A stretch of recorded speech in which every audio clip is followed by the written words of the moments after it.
известно про запрет сурогатного материнства і чим воно шкодить народові?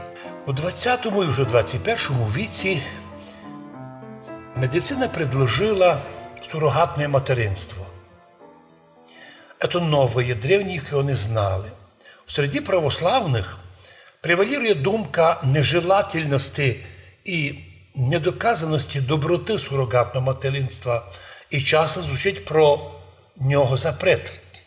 Дослідники, як медики, так і психологи увірені, що задача сохранення народу не відповідає доступним так називаємим услугам сурогатних матерів.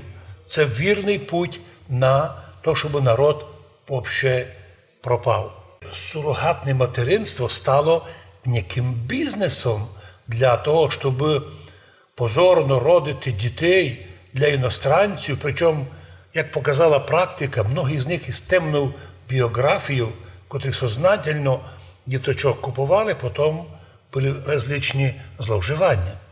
При тому же само сурогатне материнство не благословляється церквою, тим більше безнравственно основати таке материнство на експорт, безнравственно продавати за границю родительський потенціал жінки, коли ми бачимо сокращення численності і населення нашої країни. Бо, слава Богу, що ми в Закарпатті ми маємо свій благословенний тот потенціал і рождаємо в Закарпаттю превишає смертність. Но в общем по Україні видимо негатив.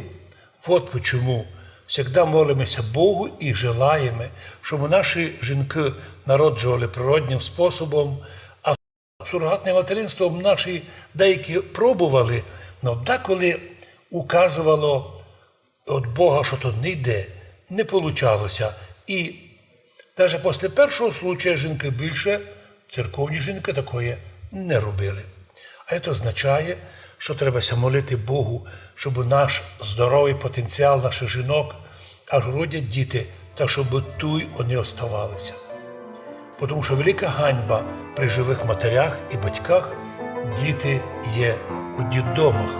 А ми маємо все зробити і в будущому так настроїти серце наших русинов, щоб ні одного русинського дитяти не осталося у дітдомах.